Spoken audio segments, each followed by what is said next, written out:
Hello guys, I'm very happy to share that I secured All India rank 56 this year in Civil Service Exam 2020.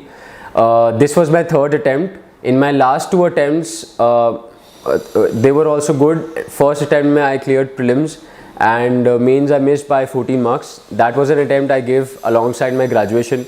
In second attempt I secured All India rank 298 and was given allocated the Indian Civil Account Service, and I was on an extraordinary leave in preparing for the exam. तो मेरा background ये है कि मैंने दिल्ली में ही I have grown up. I was born in Kolkata, brought up in Delhi, and I मतलब इतना फ़नी है कि ओल्ड राजेंद्र नगर में I stayed for 20 years. My home was there and still while I was doing my schooling, and I didn't come to know about IAS and what this exam is all about and why people are there in Old Rajnagar. And when I came to IIT by third year, I realized कि IAS भी एक career है which I can pursue after my technical graduation, and उस पर फिर मुझे interest आने लगा. And fourth fifth year से मैंने थोड़ा determined, थोड़ा serious study करके, and eventually I gave my 2018, 19 and 20 attempts. Welcome to Lukman IAS. The Public Administration Foundation live online classes are as effective as offline classes. Study Public Administration optional under the guidance of S. Ansari, the one who has taken this optional to a new height. Since 2011, Lukman IAS students have maintained the records of securing the highest marks in this optional. Go through the course features of Public Administration Foundation for 2021. Live classes are similar to offline classes in terms of the concept building, the interaction and addressing of students' queries, and the dictation of notes.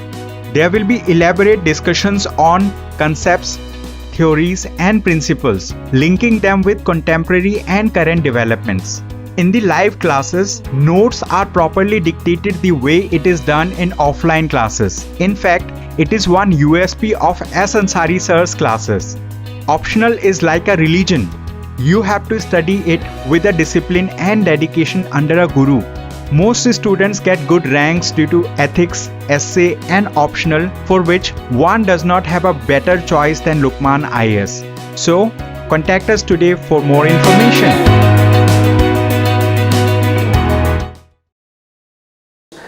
So, I have graduated from IIT Delhi in Biochemical Engineering and Biotechnology. It was a BTech and MTech dual degree course 2013 से 2018 के बीच में.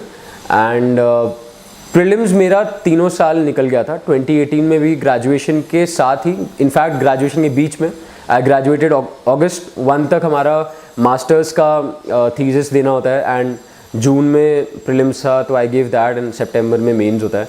तो वो वाला भी prelims निकल गया था, एंड कंसिस्टेंटली मेरा स्कोर इम्प्रूव किया. इनफैक्ट 2019 का जो मेरा मेंस 2020 का जो मेरा प्रीलिम्स था, उसमें according to my calculation around 130s या 140s में आ रहे थे एक पेपर से. तो this was a very good score for me, unexpected in the sense कि जब हम प्रेपरेशन स्टार्ट करते हैं प्रीलिम्स का 130-140 seems like a lot. So I can share my prelim strategy with you in this video. तो prelims में मेरा strategy multiple prongs पे ये था, multiple points पे, कि पहला एक newspaper current affairs रहता है और एक static रहता है. तो static everybody knows the books and all the references, तो I'll not go about it. मेरा भी एकदम सेम था. इसलिए जैसे for example हिस्ट्री के लिए, मॉडर्न हिस्ट्री के लिए स्पेक्ट्रम पढ़ ली, एंड जोग्राफी के लिए वही नोट्स पढ़ लिए, जो भी PMF IAS का कंपाइलेशंस पढ़ लिया, रिवर्स, माउंटेन, इन सब के ऊपर अलग अलग, एंड NCERT से पढ़ते हैं ये सब. तो ये सब मेरा जेनेरिक सोर्स है. So I will not go on the static books के ऊपर इतना. मैं थोड़ा स्ट्रैटेजी भी वर्क कर लूँ, बता दूंगा. एंड न्यूज़पेपर की साइड से, जो करंट अफेयर्स की साइड से होता है, वो मेरी स्ट्रैटेजी मतलब ये था कि आई वॉज ऑलवेज इंक्विजिटिव. जैसे पेपर पढ़ रहे होते थे तो आई वॉज श्योर कि मैं जो पढ़ रहा हूँ, not just out of the blue inquisitive, I knew कि that will pay me dividends in the exam also. तो जब भी कुछ न्यूज़ में कुछ आ रहा है, कोई स्पेस मिशन आ रहा है, या कोई भी गंगा मिशन के ऊपर कुछ आ गया, या कुछ भी आ गया, कुछ अच्छा यूनिक सा नया कुछ आ गया, तो आई यूज टू गूगल इट, 2-3 और टैब्स खोल के, मैं सिर्फ न्यूज़पेपर कंटेंट नहीं रहता था, मैं 2-3 टैब्स और खोल के कुछ पढ़ लेता था।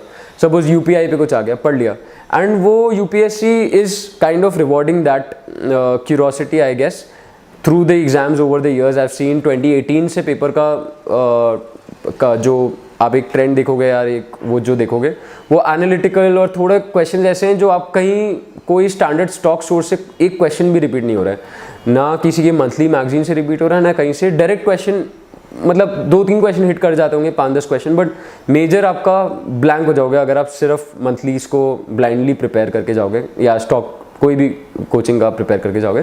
सो you need to be more inquisitive, थोड़ा आपको एक्स्ट्रा पढ़ना पड़ेगा। यूपीआई चल रहा है या ई रूपी नया लेके आया है, तो इस बार भी जैसे मैं अगले अटेम्प्ट के लिए प्रिपेयर कर रहा हूँ, तो आई वॉज वेरी श्योर कि ई रूपी चल रहा है, तो मैं खुद से 2-3 लिंक या FAQs जो होते हैं उनकी साइट पे जाके पढ़ लिए, या कोई स्कीम गवर्नमेंट लेके आई है, मिनिस्ट्री ऑफ एनवायरनमेंट कुछ नया मिशन कर रहा है, प्रोग्राम कर रहा है, जल जीवन मिशन चल रहा है, या कोई बिल आया है, suppose commission on air quality आया है दिल्ली में, तो उसके ऊपर जाके 2-3 टैब्स 4 टैब्स, जब तक नहीं, मतलब आप 5 मिनट भी अगर उस पर आप लगाओगे, सो यूपीएससी का जब क्वेश्चन आएगा एलिमिनेट करने में आपको बहुत स्ट्रॉन्ग आपका गट रहेगा उसको एलिमिनेट करने में, एंड आपको बहुत कॉन्फिडेंटली आप अपना टाइम बचा के वो क्वेश्चन कर सकते हो, and that really help me 2018, 19, 20 तीनों अटेम्प्ट्स में।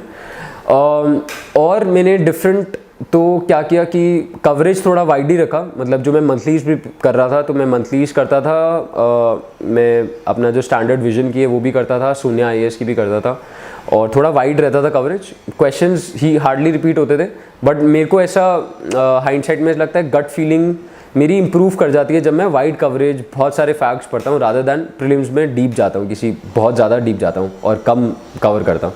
एंड आइडियल सिचुएशन तो ये आप डीप भी जाओ और वाइड भी जाओ, विच इज़ नॉट फीजिबल। बहुत सारा सिलेबस है, बहुत सारे टॉपिक्स हैं, बहुत कुछ करना है, तो आप वाइड कवरेज पे ज़्यादा फोकस करो और डीप अपनी क्यूरोसिटी के बेसिस पे, पेपर के ट्रेंड के बेसिस पे, PYQs के बेसिस पे आप थोड़ा जज कर सकते हो कि कैसे क्वेश्चंस यूपीएससी पूछ रहा है, देन उस हिसाब से आप उतनी डेप्थ में, जितना शैलो, जितना डीप पढ़ना है आपको, वो आप थोड़ा नेविगेट कर सकते हो। और टेस्ट सीरीज आप दे रहे हो तो आप कोर्स करेक्ट भी कर सकते हो धीरे धीरे, कि अपने नोट सही बना रहे हो, अपनी स्ट्रैटेजी सही है। तो ये प्रीलिम्स में कंटेंट वाइज ये सब था। बाकी एक आपका रिविजन बहुत इंपॉर्टेंट होता है, तो आप जितना भी कुछ भी पढ़ रहे हो, मंथली पढ़ रहे हो, करंट अफेयर्स पढ़ रहे हो, आप छोटे नोट्स उसके बनाते रहो। आपने एक वर्जन छोटा बना लिया या 2 वर्जन छोटे बना लिए, 2 वर्जन इन द सेंस कि लास्ट 1 हफ्ते में अगर आपको सब रिवाइज करना है तो सब तो रिवाइज कर नहीं पाओगे, तो जो आप भूल जाते हो या बहुत ही स्टैटिक या बहुत ही जैसे high powered money, MO, M1, M3, M4, ये मैं हमेशा भूल जाता था, बहुत ही मुझे कंफ्यूजिंग हमेशा लगता था फर्स्ट सेकंड अटेम्प्ट में, तो मैं वो लिख लेता था कहीं कि ये ना भूलूँ, जहाँ पे मेरी प्रोक्लिविटी टेंडेंसी थोड़ी ज़्यादा है भूलने की। तो ऐसी ऐसी चीज़ें लास्ट में 5-7 दिन के लिए रख ली और एक वर्जन बना लिया कि इन जनरल आप उसको 3-4 बार या 2-3-4 बार जितनी बार आपको रिवाइज़ करना है वो आप रिवाइज़ कर पाओ। तो ये एक रिविज़न के लिए आप नोट्स छोटे बनाओ, वो मेरा आपको सजेशन रहेगा। बाकी papers are very important prelims के टाइम पे। आप जितने टेस्ट सीरीज़ दोगे, जितने तो नहीं, मतलब don't go out of the way, मतलब 2 test series maximum I guess, 2 test series around that, 2 + 1 - 1 जो भी है। बट टेस्ट सीरीज़ देने से क्या होगा, आपका एक, आप जो पढ़ रहे हो आपको वो भी पता होगा कि आप सही जगह डायरेक्शन में पढ़ रहे हो। दूसरा, आपकी एलिमिनेशन, आपका गट फीलिंग क्या है, आप जो सिली मिस्टेक्स कर रहे हो, करेक्ट इनकरेक्ट है वो क्वेश्चन में, आप क्वेश्चन रीडिंग सही कर रहे हो, या आप क्वेश्चन पेपर को सॉल्व करने का तरीका जो होता है कि आप रिवाइज कर रहे हो और मल्टीपल रिवाइज कर रहे हो, या बबल पहले मार्क कर रहे हो नहीं कर रहे हो, वो सब चीज़ें आपकी पेपर सॉल्विंग से बहुत होन हो जाती है। And finally it's a matter of few marks here and there, cut off is very rigid, और उसके आधा नंबर भी नीचे हो गया, आप बाहर हो जाओगे। तो ये सब चीज़ें बहुत मैटर कर जाती है, स्पेशली आपका फर्स्ट और सेकंड अटेम्प्ट में, जब आपका इतना शॉर्ट नहीं रहता कि आप कट ऑफ से बहुत ऊपर हो गए, कंटेंट के जस्ट ऊपर रिलाई करो। तो ये सब चीज़ें टेस्ट सीरीज से आप होन करते रहो। एंड मेरा यूजुअली ऐसा होता था कि मैं रिवाइज करता था 2 या 3 बार जब मैं टेस्ट लिख रहा होता था।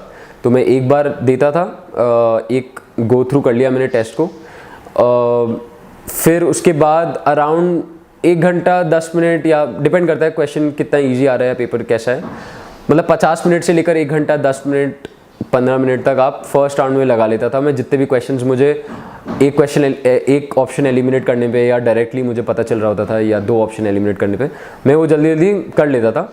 फिर उसके बाद सेकंड आइट्रेशन में आता था वो क्वेश्चन जो मैंने फर्स्ट आइट्रेशन में गोला मार दिया उसको या टिक कर दिया कि मेरे को नहीं आता ये question, I came back to that question and elimination और लगाया या और कुछ नया कुछ मुझे अगर याद आ रहा है या कुछ बेटर फीलिंग आ रही है तो उसको मार्क कर लिया। और फर्स्ट अपना रिवीजन के बाद जो मेरी इजी क्वेश्चन है उसके बाद ही मैं बबल भर लेता था। मुझे रियलाइज़ हुआ विद टाइम कि उस टाइम बबल भरने से कॉन्फिडेंस लेवल बहुत सही रहता है कि सबसे जो आप कंफर्टेबल क्वेश्चंस हैं वो आपने फिल कर लिए हैं, दैट इज़ योर आपका एक कोर बन जाता है कि आपने मार्क कर दिया। उसके बाद सेकंड ऑप्शन आप जब एलिमिनेट करते हो तो वो बेटर रहता है, आपको पता होता है कि कितने क्वेश्चंस आपने छोड़े हैं या नहीं पता और कितने क्वेश्चन आपको और अटेम्प्ट करने पड़ेंगे बाय एलिमिनेशन। बिकॉज आप ऐसा नहीं है कि बहुत कम अटेम्प्ट कर दोगे और आपका ईजिली हो जाएगा, ऐसा नहीं है। तो you have to attempt a lot, तो आपको थोड़ा आइडिया रहता है कि आपने फर्स्ट आइट्रेशन में कितना मार्क किया, सेकंड में कितना।